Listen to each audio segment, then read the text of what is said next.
उन्होंने बोला भाई एक बात बता, मेरी माँ पागल, एक्चुअली उसकी माँ पागल थी, अपने कपड़े उतार कर फेंक देती थी। उसका पिताजी इतना शराबी था कि सारा गांव के बच्चे उसके पीछे लगे रहते थे। उन्होंने बोला भाई जब मेरे घर में मेरी माँ पागल से ठीक होगी, मेरा पिताजी शराब पीता था, आज एक नंबर का इंसान हो गया, मैं उस सुख को कैसे भूल जाऊँ। मैं इतनी मार्मिक कैसेट थी उसमें, मैं क्या बताऊँ मेरे गुरुजियों के लिए मेरा हृदय फाट गया था। वो परमात्मा सतगुरुदेव, उन्होंने कहा कि इस दास की जीभ कट जाए अगर झूठ बोलता हो तो मैं इस परोपकार समाज के लिए ज्ञान सुना रहा हूँ। तो गुरुजियों ने वो ज्ञान सुना, मेरे भीतर में लगी बात, भाई ये संत ये कह रहे हैं कि दास की जीभ कट जाए, और मैं कोई स्वार्थ नहीं मेरा, तो मेरे वो बात भीतर में लगी। मेरे मुंह से ऑटोमेटिक, वैसे मैं कहना भी नहीं चाह रहा था, मेरे से यार जी आप बिल्कुल सत्य है, आपका ज्ञान बिल्कुल सत्य है, मैं ही ऐसा पापी जो मेरे अंदर नहीं समाया ये ज्ञान। तुम्हारे गुरुजी ने कहा बेटा अब समाएगा ये ज्ञान तेरे अंदर, अब समाएगा। उस दिन से मेरे अंदर वो ज्ञान बिल्कुल भीतर समाने, जो गुरुजी कहते सारा समाने लग गया। ऐसा गुरुजियों से वहाँ देखता, आज जो गुरुजियों पर आरोप लगाए गए, ऐसे आरोप इंसान पागल होकर मर जाए, ये तो समर्थ परमात्मा है। तो हम वहाँ बताओ वहाँ पर ऐसे हुआ था और ये गुरुजी बता रहे हैं ऐसे सच्चाई है ये। तो एक दिन मैं उनसे ऐसे बहस कर रहा था, भाई तुम झूठ बोलते हो। फिर एक मुलाजिम ने मेरे को बताया, बोला भाई ये सत्य है, हम उस टाइम झूठ बोला करते, ये सच्चाई नहीं, सच्चाई जो तुम बता रहा है ये है सत्य। जब मन मन में आई परमात्मा ऐसे सतगुरुदेव ऐसे जुल्म ढाए उन दुष्टों ने, फिर भी समाज फिर भी देखो कितनी झूठ, एक दोहरा रोटी खाने वाला आदमी झूठ बोल रहा है, झूठ बोला करते एक भ्रमत करने के लिए। तो उस दिन से फिर वहाँ से फिर मैं पक्की जद्दले में जज की भाई ये सारा जो समाज है झूठा, गुरुजी जो कह रहे हैं वो बिल्कुल सत्य है। नमस्कार सर। सत्साई सत्साई। क्या नाम है जी आपका? मेरा नाम धर्मवीर दास है जी। क्या काम करते हैं आप? जी मैं जेल वार्डर हूँ, जेल डिपार्टमेंट में नौकरी करता हूँ। कहाँ के रहने वाले? मेरा गांव कंडेला, जिला जींद, हरियाणा का निवासी हूँ जी मैं। संत रामपाल जी महाराज की शरण में कैसे आए? ये बहुत लंबा प्रकरण है, इसको मैं थोड़ा विस्तार से बताऊंगा आपको सामने। मैं जिस टाइम ये करौथा कांड हुआ उस टाइम रोहतक जेल पर वार्डर के पद पर था, और बहुत तरह बात सुनी एक भाई ऐसे हुआ करौथा कांड, ऐसे सुनते थे अखबारों में हर रोज़। तो बड़ा दुख हुआ ये बातें सुनकर, भाई ये संत सभी ऐसे ही करते हैं। तो फिर कुछ दिन के बाद पता चला भाई संत रामपाल जी महाराज रोहतक जेल में आएंगे। तो हमारी वहाँ पर ड्यूटी थी, हमने देखा, सोचा भाई यहीं बात करेंगे, आके पूछेंगे उनसे क्या ये वास्तविक सच्चाई है। उसके बाद मेरे कुछ दोस्त थे मेरे गांव में जिन्होंने सतगुरु रामपाल जी महाराज जी से उपदेश लिया हुआ था। तो मैंने उनके पास जाकर कहा भाई तुम्हारे गुरुजी तो ये देखो अखबारों में ऐसे आते हैं, इनके बारे में बहुत बकवास ऐसे करते हैं। वो न बोले नहीं भाई हमारे गुरुजी ऐसे नहीं करते, लेकिन मेरे विश्वास नहीं हुआ इस बात का। तो एक मेरा दोस्त जो गांव में केबल का वैसे स्कूल का प्राइवेट स्कूल है, गांव में केबल चलाता है वो, मैं उसके बाहर खड़ा होया, उससे मैंने बहुत गलत बातें की उसको, अगर भाई तुम्हारे गुरुजी ऐसे करते मैं तुम्हारे आता नहीं। उन्होंने बोला भाई एक बात बता, मेरी माँ पागल, एक्चुअली उसकी माँ पागल थी, अपने कपड़े उतार कर फेंक देती थी। उसका पिताजी इतना शराबी था कि सारा गांव के बच्चे उसके पीछे लगे रहते थे। उन्होंने बोला भाई जब मेरे घर में मेरी माँ पागल से ठीक होगी, मेरा पिताजी शराब पीता था, आज एक नंबर का इंसान हो गया, मैं उस सुख को कैसे भूल जाऊँ, मैं कैसे ये कह दूँ भाई संत रामपाल जी महाराज मेरे गुरु जी के पास मतलब ये ज्ञान नहीं है, उनसे ये फ़ायदा नहीं होता, मैं मेरा जो फ़ायदा हुआ है उसको कैसे अनदेखा कर दूँ। इस बात का मेरा कोई असर नहीं हुआ। मैं उसको कह के उन्होंने बोला अरे चाय तो पीता जाए, मैं बोला नहीं भाई मैं चाय नहीं पीऊँगा, मैं चला गया। तो फिर उसने मेरे पास फ़ोन कराया कि भाई हमारे गुरुजी आपके पास जेल में आ रहे हैं, आप उनको शिष्टाचार से बातें करना, आप कदे आप पाप के भागी हो जाओ। एक मेरा बड़ा भाई ओम प्रकाश नाम है उसका, उससे भी पहले वो करौथा कांड में सह परिवार जाया हुआ था, उसको भी मैंने फ़ोन पर बहुत ज़्यादा बातें की, भाई तुम्हें वहाँ क्या करने गया था, आज फंस गया। वो थी ये कहा फ़ोन पे मेरे को अगर भाई मैं तुम्हारे को ही छोड़ दूंगा, मैं गुरुजी को नहीं छोड़ सकता। फिर भी मेरी बुद्धि ने काम नहीं करे, भाई ये कह रहा है भाई तुम्हें ही छोड़ दूंगा, गुरुजी को नहीं छोड़ सकता। फिर भी मेरी बुद्धि ने काम नहीं कराया, मैं भाई ये तो पागल हो गए। उसके बाद फिर गुरुजी जेल में आए, जेल में आने के बाद वो दिन बहुत, मैं उस दिन को बहुत खुशकिस्मत मानता हूँ कि उस दौरान मेरी जहाँ पर गुरुजी बंद थे वहाँ पर मेरी ड्यूटी लगी हुई थी। तो गुरुजी आए, जैसे आके वहाँ बारक के अंदर लेट के शाम को, तो हमने ये सोचा भाई गुरुजी अब आए हैं, रिमांड से आए हैं, अब तो इनको आराम करते, सुबह बातें करेंगे। जब ही सुबह ड्यूटी हो, फिर मेरे ड्यूटी वहीं लगनी थी, वहीं परमानेंट ड्यूटी होती थी 1 महीने के लिए, मेरी वहीं ड्यूटी थी। उसके बाद गुरुजी यूँ से सुबह जैसे ही गुरुजी को मैंने नज़दीक ही गया, गुरुजियों ने मेरे से पूछ लिया, अक भाई हवलदार कौन से काम का है तू? माँ जी मैं कंडेला गांव का। गुरुजियों ने कहा भाई कंडेले के तो बहुत भगत हैं मेरे। माँ जी हाँ बहुत भगत हैं।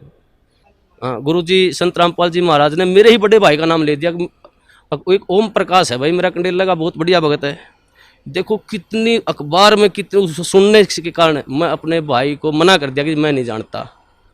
इतना बुरा प्रचार सुनने के बाद मैंने अपने भाई को भी खुद मारा, माँ जा भाई मैंने ये कह दिया जी मैं नहीं जानता उसको। गुरुजी ने कहा भाई जान या ना जान मेरा भक्त है वो। माँ जी ठीक है। गुरुजी ने मेरे को बिठाया, सृष्टि रचना सुनाई। मेरे को सृष्टि रचना सुनाने के बाद गुरुजी ने कहा बेटा ये बिल्कुल सत्य है जो सृष्टि रचना मैंने तेरे को सुनाई, इसको आपने ऐसे लगेगा जैसे ये मनगढ़ंत कहानी है। तो मैंने सृष्टि रचना सुनने के बाद मेरी ड्यूटी ऑफ हो गई, मैं चला गया। उसके बाद मैं संपर्क में, जैसे ही ड्यूटी होती हमारे गुरुजी में संपर्क में चला जाता, मैं वहाँ बैरक पे चला जाता और पूछता रहता। एक दिन मैंने वैसे पूछा गुरुजी आपके जो भगत हैं ये आपको परमात्मा मानते हैं? तो बोले भाई हाँ जी परमात्मा मानते बेटा मेरे को। माँ जी नहीं मानते परमात्मा, क्योंकि मेरे अंदर तो अड़ंगा भरा हुआ था, मैं 2 कौड़ी का इंसान। तो उन्होंने बोले क्या बात है बेटा? माँ जी जब आप भगवान मान लिए तो फिर उल्टा कदम क्यों रखना, वो फिर डर क्यों रहे हैं, तो सामने आना चाहिए। हमारे गुरु जी ने कहा बेटा कोई बात नहीं, अब थोड़े डर रहे हैं वो सामने भी आएंगे। तो ऐसे हर रोज़ मैं गुरुजियों से पूछता जी ये जो आप मार्ग बता रही, ये रोड़ा क्यों हुआ, क्या कारण था इसका? तो गुरुजियों ने बताया बेटा ये 70 प्रकाश पुस्तक पर रोड़ा था सारा, मैं प्रोजेक्टर पे दिखाता था इसको, और ये जितने भी आर्य समाजी हैं, ये आचार्य बैठे हैं, ये इसको बेच कर रोजी रोटी बना रहे हैं। इसमें वास्तविकता कुछ लिखी हुई है और समाज को बता रहे हैं कुछ अलग। तो उस बात पे ये रोड़ा था सारा। तो मैं एक इस परोपकार का ये काम कर रहा हूँ, ये भक्ति विधि सही बता रहा हूँ। मैं कहने लगा जी इस पृथ्वी पर ऐसा इंसान कोई नहीं जो परोपकार के लिए निस्वार्थ भाव से कार्य करता हो। तो गुरुजी ने कहा बेटा ये दास है। तो उस टाइम मेरे वैसे तो मन में अड़ंगा भरा था, मेरे गुरुजी ने कही, मेरे उस बात का विश्वास, माँ जी मेरे ये बात जचती नहीं। तो उन्होंने बोला बेटा जचो या ना जचो, मैं तेरे को जो बता रहा हूँ ये सत्य है। तो उस प्रभाव से मैं गांव में जो मेरा दोस्त केबल चलाता था उससे कहने लगा मैं तू कैसेट चढ़ा कर गुरुजियों ज्ञान में ज्ञान, तो तत्व ज्ञान संदेश की कैसेट थी, उसमें जैसे मैं हर रोज़ घर जाता रहा तो वो कैसेट चलवा देता। एक दिन मैं कैसेट सुन रहा था, रात के 9:30-10 बजे का टाइम था। तो एक कैसेट इतनी मार्मिक कैसेट थी, उसमें मैं क्या बताऊँ, मेरे गुरुजियों के लिए मेरा हृदय फाट गया था। वो परमात्मा सतगुरुदेव उन्होंने कहा कि इस दास की जीभ कट जाए अगर झूठ बोलता हो तो मैं इस परोपकार समाज के लिए ज्ञान छुड़ा रहा हूँ।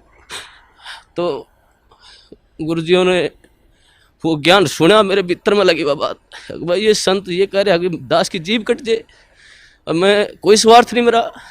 तो मेरे वह बात भीतर में लगी। उस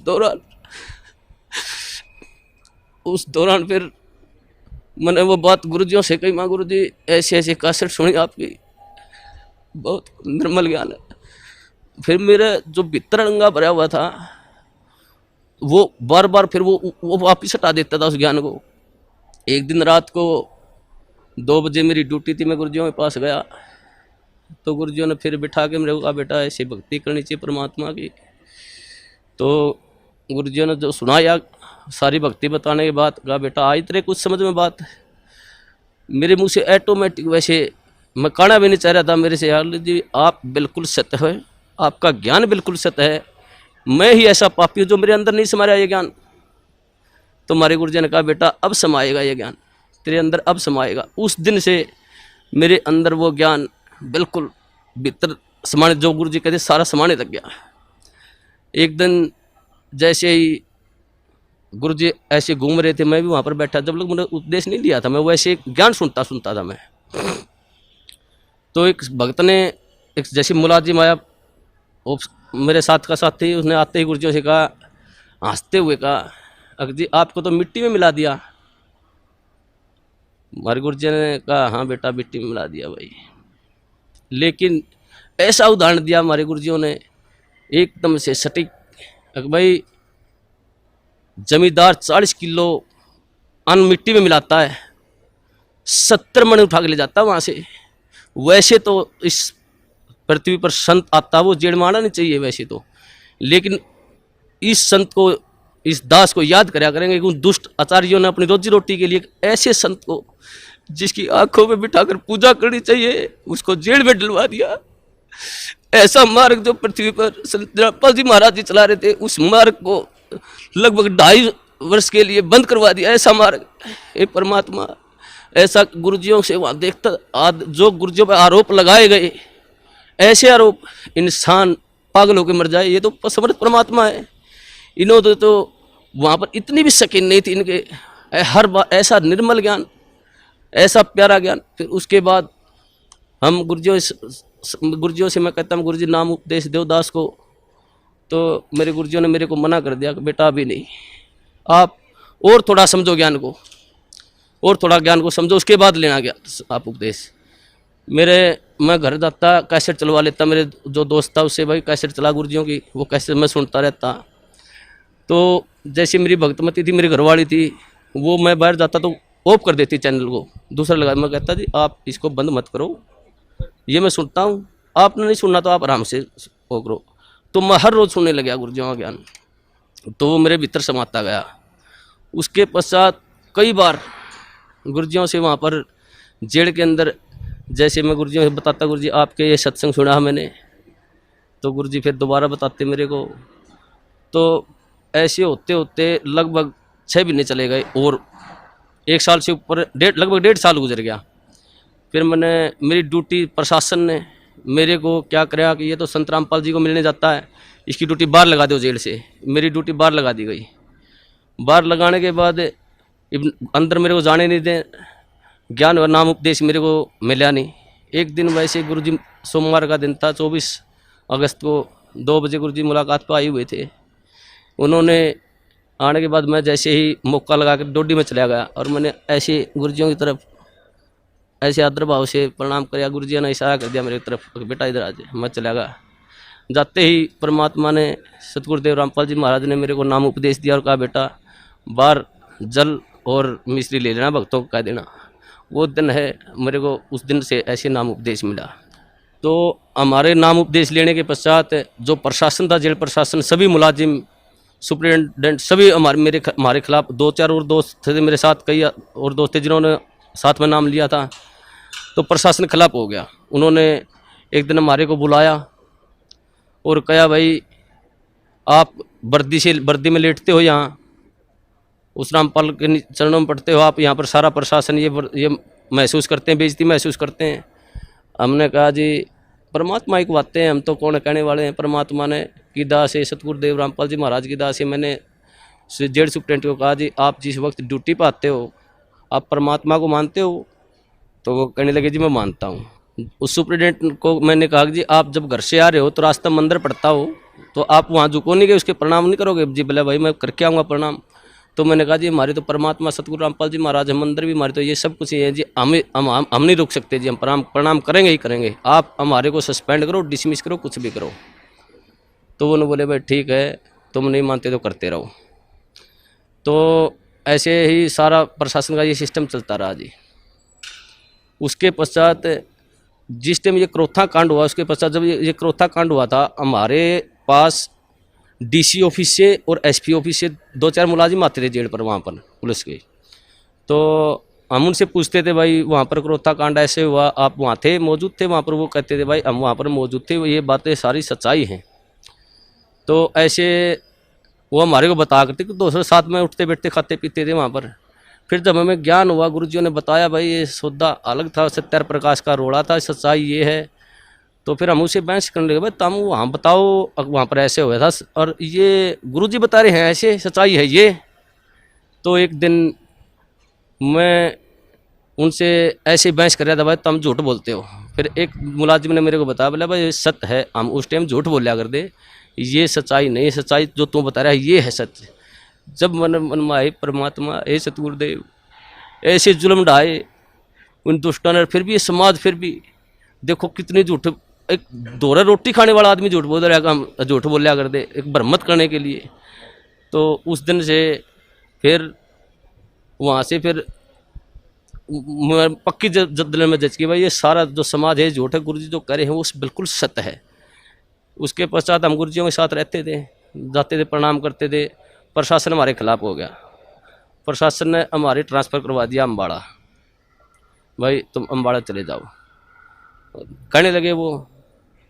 तो उससे हमारा ट्रांसफ़र होने से पहले की बात है, जैसे हम गुरुजियों से मिलते थे, जो प्यार होता है गुरुजी हमारे को, एक जैसे मेरे नाम उपदेश ले रहे थे, मेरे मन में आता था भाई गुरुजियों के पास जाता मैं, मेरे नाम उपदेश लिया, जैसे गया मैं, मेरे मन में आई एक भाई इतना अपने कभी पिता के पाँव नहीं पकड़े, आप इसके पास पाँव कैसे पकड़ोगे। मैं जैसे ही बार के नज़दीक गया मैं वापस चला गया। दूसरी बार फिर मेरे मन में प्रेरणा हुई, अगर भाई संत हैं तू मानता क्यों नहीं, पाँव पकड़ ले जाके। फिर जो गेट पर गया फिर वापस चला गया। तीसरी बार फिर मेरे मन में आई, अगर भाई तू जाता ही क्यों वहाँ पर, अगर जाओ तो पाँव पकड़ ले गुरुजियों के। तो मैं जैसे ही गेट में बढ़िया, गुरुजी खड़े थे वहाँ सामने, इंतजार कर रहे थे, वो तो जाने जाने परमात्मा। उन्होंने जैसे ही मैंने गुरुजियों के चरण का हाथ लगाया, उन्होंने मेरे को छाती का लगा लिया ऐसे। वो अनुभव, जो सुख, जो गुरुजियों ने कहा बेटा अब मैं तो 2 साल और जेल में रह जाऊँ, मेरे कोई सुख नहीं, मैं आया तेरे लिए था बेटा यहाँ पर। वो दिन आज भी याद आता। उस दिन तो मेरे ज्ञान नहीं था मुझे, परमात्मा ने ऐसी दया करी मुझ नीच पर, सारे परिवार पर। मेरे को, मेरी शादी को भी कई वर्ष हो गए थे, कोई औलाद नहीं थी मेरे। तो गुरुजियों ने, मैंने प्रार्थना की गुरुजी ऐसे ऐसे हमारे संतान ने, गुरुजियों ने कहा बेटा तुम दोनों नाम ले लो, जब तुम्हारे संतान होगी, और तुम्हारे भाग्य में संतान नहीं है, परमात्मा खुद अपने कोटे से संतान देंगे तेरे को। तो उस दिन फिर भगतमती, मेरी भगतमती को भी मैंने कहा भाई ये परमात्मा आए हुए हैं, पूर्ण संत हैं, ये ज्ञान सुनो आप। तो वो सीडी सुनने लगी, उनको भी ज्ञान हो गया। फिर उसके पश्चात उसने भी फिर जेल में बने गुरुजियों से प्रार्थना करी, गुरुजी भगतमती भी नाम लेना चाहती है, बोला बेटा बाहर सीडी पर दवा देना, मेरा आदेश है। उसने भी फिर नाम उपदेश दे दिया गुरुजियों ने, गुरुजियों आदेश से बाहर। तो 1 साल के अंदर फिर हमारे परमात्मा ने अपनी कृपा से एक संतान, एक लड़का भी दिया। उस परमात्मा के क्या सुख गुना, इतने सुख दिए हैं मेरे को, इस परमात्मा की इतनी दया है। और सबसे बड़ा काम मुझे 2 कौड़ी का इंसान हूँ, मुझे भक्ति का क्या पता है। गुरुजी ने जो प्यार होता है, जो प्यार, वास्तविक प्यार गुरुजी ने दिया मेरे को, मुझे तो पता ही भी नहीं था प्यार क्या होता है। ये परमात्मा, ये जाने, ये वो परमात्मा है, ये सारी सृष्टि के पालन करता है। ये पूर्ण संत कबीर परमेश्वर हैं, ये तो एक लीला करने हैं यहाँ पर। हम 2 कौड़ी के जीवों के लिए ये भटकते रहे, एक आत्मा के लिए ये परमात्मा लाखों रुपए बहा देते हैं। और ये समाज इसको कहते हैं ये बुराई कर रहा है। ये पूर्ण परमात्मा पर, जो पूर्ण परमात्मा का संत होता है वो बुराई नहीं करता किसी की। ये तो अपने बच्चों के लिए शिक्षा दे रहे इस बात को, भाई तुम पहचानो ये ज्ञान ऐसा पवित्र ज्ञान है परमात्मा इस पृथ्वी पर, ये किसी संत में देख लो, किसी आधार ही नहीं ज्ञान का। और ये ऐसा ज्ञान दे रहे हैं, मोक्ष का मार्ग बता रहे हैं, ढोल पीट रहे हैं, हर इन्हीं को कहते निंदा करते हैं। हे परमात्मा, मैं तो इस सब समाज से यही कहूँगा कि इस संत को, ये पूर्ण परमात्मा, इनकी पलकों में बैठाकर पूजा करनी चाहिए इनकी। और सभी समाज से कहूँगा अपने और अपने परिवार को जितना भी जल्दी हो सके यहाँ पर सतगुरु रामबंदी छोड़ सतगुरु रामपाल जी महाराज की शरण में लाकर उनका कल्याण करवाएं। और सभी भाइयों को बताएं बस वास्तविक ज्ञान वहाँ पर है। मैं यही कहना चाहूँगा। सत साहिब। धन्यवाद, धन्यवाद बहुत। Subscribe now and press the bell icon. Never miss an update.